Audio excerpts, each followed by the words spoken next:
Welcome to my class, student. It's class 8 English Honeydew. We are doing chapter 6. This is Jordy's fawn और this is session 4. इस story में आपने क्या देखा? यहाँ एक जॉडी है और यहाँ एक फॉन है. वो जो फॉन है उस डो का बेबी है जिसके हार्ट और लीवर को यूज करके जॉडी के पापा पेनी के पॉइजन को निकाला गया.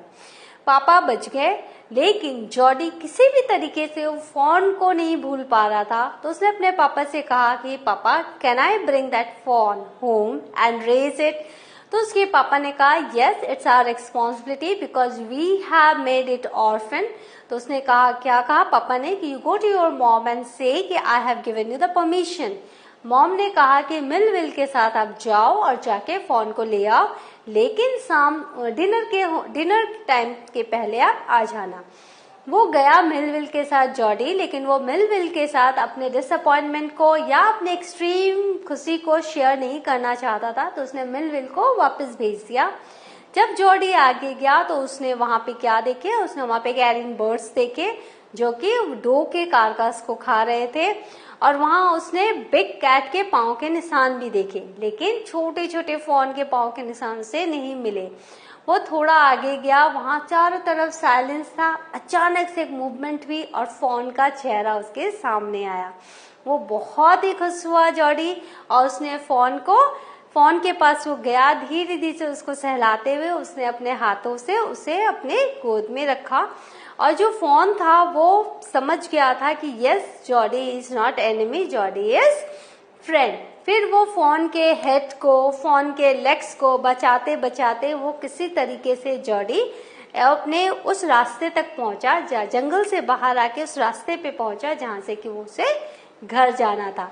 जॉडी को पता था कि यदि फॉन को कैरी किया जाए और फिर उसे उतार दिया जाए तो फॉन क्या फॉलो करता है, लेकिन ये जो फॉन था वो उसको फॉलो नहीं कर रहा था, वो गोद में ही रहना चाह रहा था. Let's see how Jody will bring fawn back to home. It was willing to follow him. वो चाह रहा था कि उसको फॉलो करें. इट बिलोंग टू हिम, क्योंकि वो अब जॉडी का हो चुका था. It was his own. वो जॉडी का अपना था. अब जॉडी उसको अपना लगने लगा था, तो वो फॉन जॉडी का था. He was light-headed with his joy. तो जॉडी बहुत ही खुश था, बहुत ही light-headed था फॉन को पाके. He wanted to fondle it, to run and romp with it, to call to it, to come to him. तो वो चाहता था कि वो उसको फॉन्डल करे, उसके साथ घूमे, दौड़े, खेले और उसको कहे कि आओ तुम मेरे घर चलो.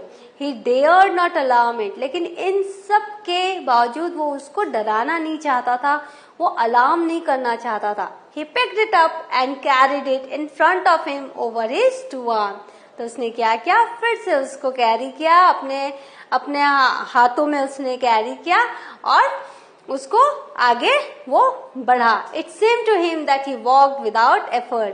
तो ऐसा लग रहा था कि बिना किसी एफर्ट के अब वो फॉन के साथ आगे बढ़ रहा है, क्योंकि अब वो बुशेस नहीं थे, अब वो थिक फॉरेस्ट नहीं था, अब वो रोड था और वो फॉन बहुत ही छोटा सा था. तो अब उसके लेग्स भी बुश में नहीं उलझ रहे थे, न ही उसको किसी भी कांटेदार पियर्सिंग वेन्स का कोई डर था कि उससे उसके चोट लगे. तो it seem to him that he walked without effort. तो बिना किसी परेशानी के जॉडी फॉन को लेके आगे बढ़ रहा था.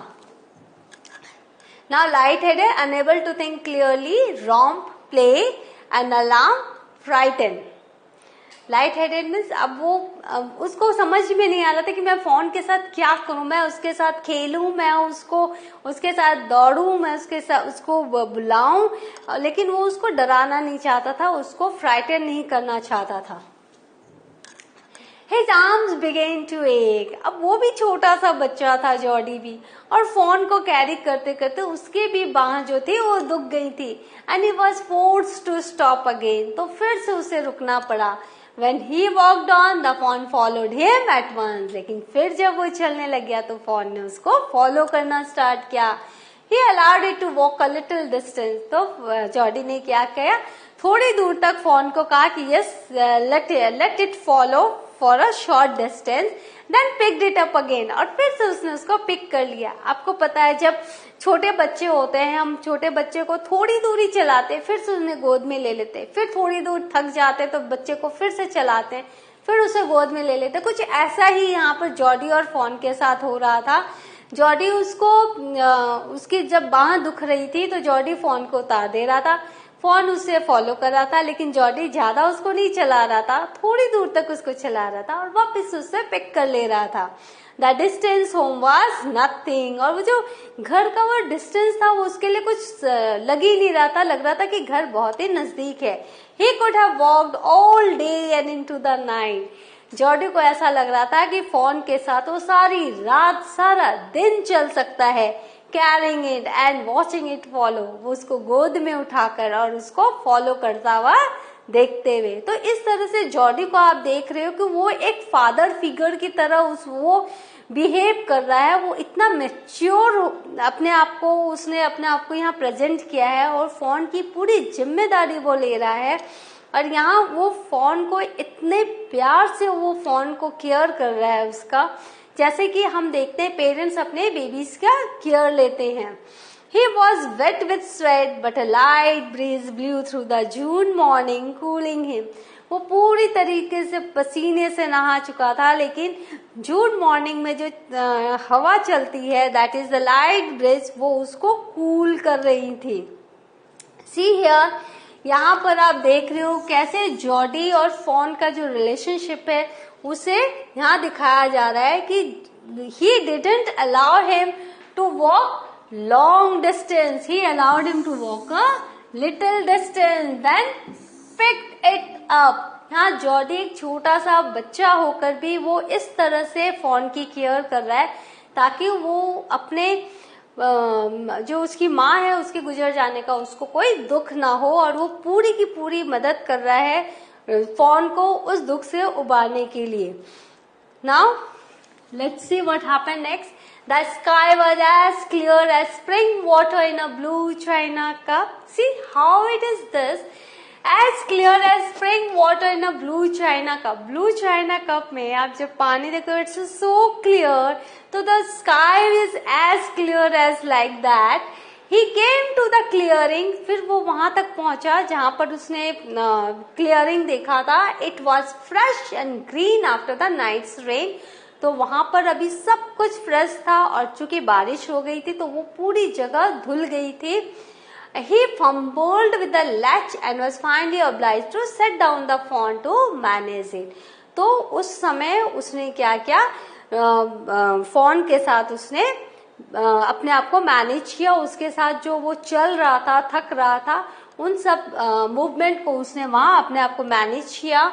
Then he had an idea. He would walk into the house, into Penny's bedroom with the fawn walking behind him. और वहां जाके उसने क्या सोचा कि मैं सीधा पापा घर में जाऊंगा और पापा के बेडरूम में जाऊंगा, into Penny's bedroom. पेनी कौन है? पेनी जॉडी के पापा हैं जो कि बिस्तर पे लेटे हुए हैं, आपको पहले ही सेशन में आपने देखा। With the fawn walking behind him, और उसके पीछे पीछे कौन जाएगा? fawn जाएगा, and father will be also very happy to see that. But at the steps the fawn balked and refused to climb them. लेकिन जैसे ही सीढ़ियां आई, fawn तो बेचारा वो तो जानता ही नहीं सीढ़ी क्या होता है, उसको तो सीधे चलना आता है, तो उसने it refused to climb, बोले मुझे तो सीढ़ी चढ़नी ही नहीं है। तो इसने जो सोचा था, जॉडी ने जो सोचा था, वो जॉडी शायद नहीं कर पाएगा। Now here what happened, Bart also begged was unwilling to do something. वो जो फॉन है उसने क्या कहा, I am not able to climb the stair, क्योंकि वो तो वाइल्ड एनिमल है, उसे सीढ़ियों से क्या मतलब, वो तो सीढ़ियां उसने तो कभी देखी ही नहीं थी। He picked it up and went to his father. तो जॉडी ने फिर क्या किया, उसको पिक किया और अपने पापा के पास गया। पेनी lay with closed eyes. अभी पेनी रेस्ट कर रहे थे, उनकी आंखें बंद थी। जॉडी कॉल, पा लुक, देखो पापा क्या है। पेनी turned his head. तो पेनी ने अपने हेड को टर्न किया। Jordi stood beside him. Jordi उसके पास खड़ा था। The phone closed hard against him, और उसने जकड़ के रखा था फोन को अपने पास. It seemed to Penny that the boy's eyes were as bright as the phone's. पेनी को ऐसा लगा कि जॉडी की आंखें भी उतनी चमक रही थी जितनी की फोन की थी, और ये एक खुशी थी कि वो दोनों एक दूसरे से मिल गए. He said, I am glad you found him. तो पेनी ने क्या कहा, मुझे बहुत खुशी है कि तुम इसे ढूंढ लाए, तुमने इसे ढूंढ लिया. तो यहाँ आप देखो, एज ए फादर पेनी को इस बात की बहुत खुशी है कि जॉडी एक रिस्पॉन्सिबल बॉय की तरह उसने फोन की रिस्पॉन्सिबिलिटी को समझा और उसे घर तक लेकर आया, और now he will take care of the fawn जब तक कि वो लीव्स और अकाउंट्स खाने के लायक नहीं होता. और वो जो फोन है वो जॉडी का अब पेट बन गया, उसका फ्रेंड बन गया है, and now that is Jodie's phone. Jordi then went to the kitchen. अब जॉडी किचन में गया. था फोन उबल्ड आफ्टर हिम, और जो फोन था वो भी लड़खड़ाते हुए थोड़े से चलते हुए उसके पीछे पीछे गया, फॉलो किया. A pan of morning's milk stood in the kitchen safe. तो किचन का जो सेफ था वहां पर पैन रखा हुआ था जहाँ पे दूध रखा हुआ था. The cream had risen on it, और उस पे क्रीम आ गई थी, दूध के ऊपर मलाई आ गई थी. He skimmed the cream into a jug. तो उसने क्या किया, क्रीम को जग में डाला. He poured milk into a small gourd, और एक छोटे से गोर्ड में उसने मिल्क को डाला. He held it out to the fawn, और उसको फॉन की तरफ उसने दिया.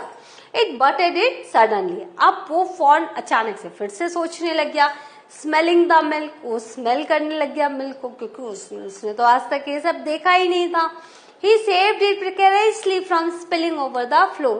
तो जॉडी बहुत केयरफुली उसको पकड़ के रखता गॉड को, ताकि वो दूध जमीन पे गिर न जाए. It could make nothing of the milk in the God, क्योंकि गॉड के अंदर जो मिल्क था वो जॉडी अपने फोन के लिए लाया था, और वो बहुत ही केयरफुल था. और अगर गॉड के अंदर जो मिल्क था अगर वो गिर जाता तो वो वेस्ट हो जाता. He dipped his fingers in the milk and thrust them into the fawn's soft wet mouth. उसने क्या किया, अपने फिंगर को दूध में डुबोया, और जो फॉन है उसके वेट माउथ के अंदर उसने अपने फिंगर्स डाल दिए. It sucked greedily, और उसके फिंगर को फॉन ने क्या किया, सक कर लिया, चूस लिया.